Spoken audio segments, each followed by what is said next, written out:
izinto kutha ta zita ta okay Vale konta zakuzokhuluma nazinto ka kanye gciwane la kodwa ngizokhuluma ezepolitiki zengasa kodwa ukuthi savota savotela Mr. Msholo kunesithabathaba soku kanye kwabafa kodwa ithembisa kunakuqalatheni ngibona ngokusebenza abafowethu abafeni abangasa ngibambela khona vale konta zakuzokhuluma nazinto ka kanye gciwane la kodwa ngizokhuluma ezepolitiki zengasa kodwa ngiyazi ukuthi savota savotela Mr. Msholo kunesithabathaba soku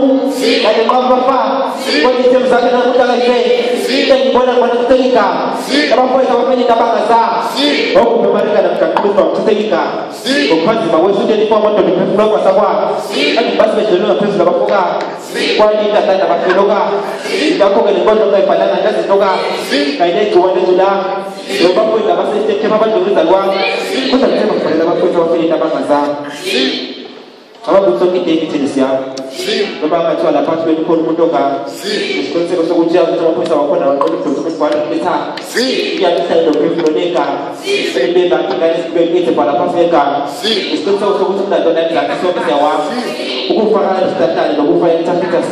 akuhlukanga ndawo ukufaka istatali ukufaka istatali nokufaka interpreters akuhlukanga ndawo lokho isandla semfundo ukuthenga kwegama abisho ukubhudala baphathwa Mr. Msholo kanye no Mr. Ngisho abombili ngoba naye sambotela kodwa washiya sasifuna wendala bagijimisa indaba zabantu washiya sasifuna wendala kanye nosi washiya bagijimisa indaba zabantu zase-Afrika vale kodwa ngizakuzokhuluma nezinto kanye gciwane ezula zokhuluma ezepolitiki zengazanga